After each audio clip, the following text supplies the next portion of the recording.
Dear students, कैसे हैं आप लोग। उम्मीद है कि इस लॉकडाउन में आप लोग घर पे सेफ होंगे। चलिए आज एक मैं बहुत ही कॉमन चैप्टर को डील करूंगा जो कि 9th में भी आप लोगों को पढ़ना है, 10th में भी पढ़ना है और आगे भी इसका यूज है, जो कि चैप्टर है पोलिनोमियल्स। पोलिनोमियल्स, आइए समझते हैं कि पोलिनोमियल्स होता क्या है।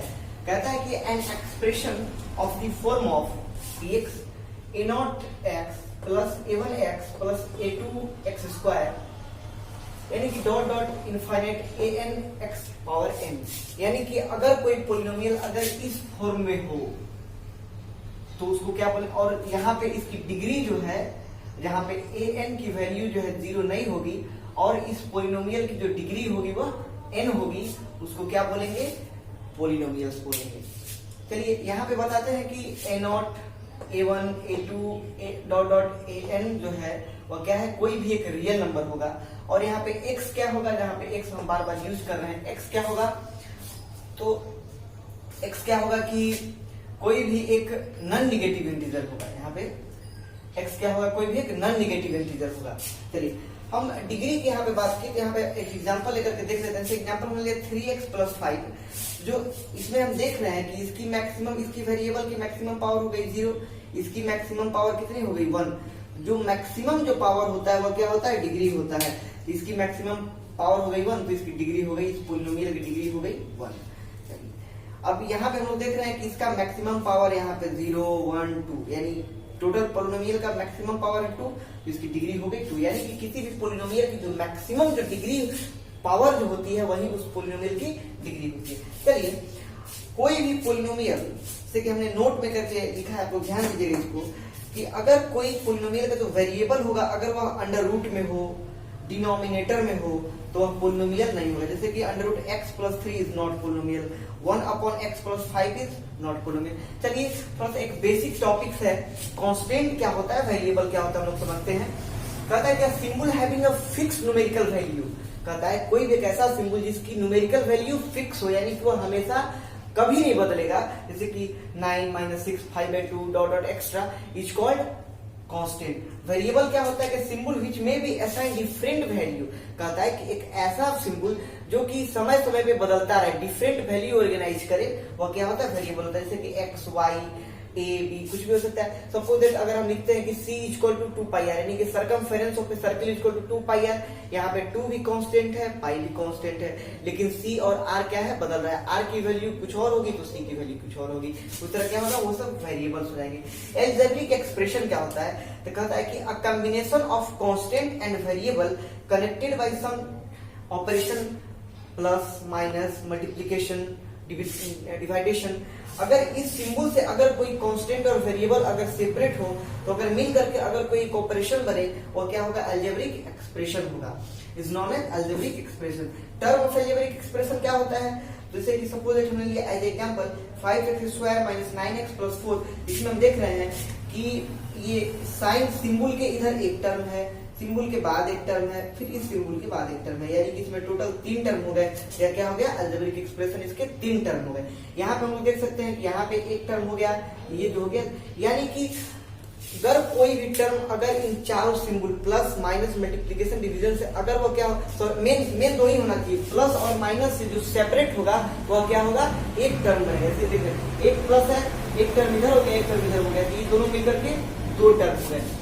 तो इसी टर्म के आधार पर ही अलजेब्रिक एक्सप्रेशन को बहुत सारे कैटेगरी में बांटा गया। अगर एक टर्म होगा तो मोनोमियल, 2 टर्म होगा तो बाइनोमियल, 3 टर्म होगा तो ट्राइनोमियल, ऐसी। और डिग्री के आधार पे, यहाँ पर हमने डिग्री देखा, जो मैक्सिमम पावर जो होती है डिग्री, उसके आधार पे भी है कि लीनियर पोलिनोमियल, फिर क्वाड्रेटिक पोलिनोमियल। अगर 1 पावर है, 1 डिग्री है तो लीनियर पोलिनोमियल, 2 डिग्री है तो क्वाड्रेटिक पोलिनोमियल, 3 डिग्री है तो क्यूबिक पोलिनोमियल, 4 डिग्री है तो बाई क्वाड्रेटिक पोलिनोमियल। चलिए अब हम आगे इसकी वैल्यू देखते हैं, और बहुत सारे टर्म है रिलेटेड टू पोलिनोमियल। तो एज ए ग्लैंस आप लोग इसको समराइज करके देख सकते हैं। चलिए हम लोग समझते हैं कि पहले कांस्टेंट पोलिनोमियल क्या होता है। कांस्टेंट पोलिनोमियल देख सकते हैं आप लोग, हमने एग्जांपल लिया जो पहले से ही बिल्कुल कांस्टेंट हो, उसमें कोई वेरिएबल ऐड ना हो, कांस्टेंट पोलिनोमियल। जियो पोलिनोमियल क्या होता है, तो कहता है कि अ पोलिनोमियल कंटेन 1 टर्म एक ऐसा पोलिनोमियल जो सिर्फ एक टर्म कंटेन करे और वो क्या हो, वो खुद जीरो हो, यानी कि वैसा पोलिनोमियल जो खुद जीरो हो उस पोलिनोमियल क्या बोलेंगे, जीरो पोलिनोमियल। जीरो पोलिनोमियल की जो डिग्री होती है वह नॉट डिफाइंड, जीरो पोलिनोमियल की कोई डिग्री अभी तक डिफाइन नहीं की गई। अच्छा, एक कहीं पूछता है कोफिशिएंट क्या होता है। सपोज दैट हमने एग्जांपल लिया 2x², तो 2x² हम लिख सकते हैं 2 into x²। तो अगर हमसे x² का अगर कोफिशिएंट पूछे तो हम देखेंगे कि x² में किसका गुणा है। तो हम देख रहे हैं कि यहाँ पे x² में 2 का मल्टीप्लीकेशन है, तो यहाँ पे x² का कोफिशिएंट 2 हो जाएगा। लेकिन ये भी है कि 2 में भी तो x² का मल्टीप्लीकेशन है, अगर 2 का कोफिशिएंट पूछे तो x² हो जाएगा।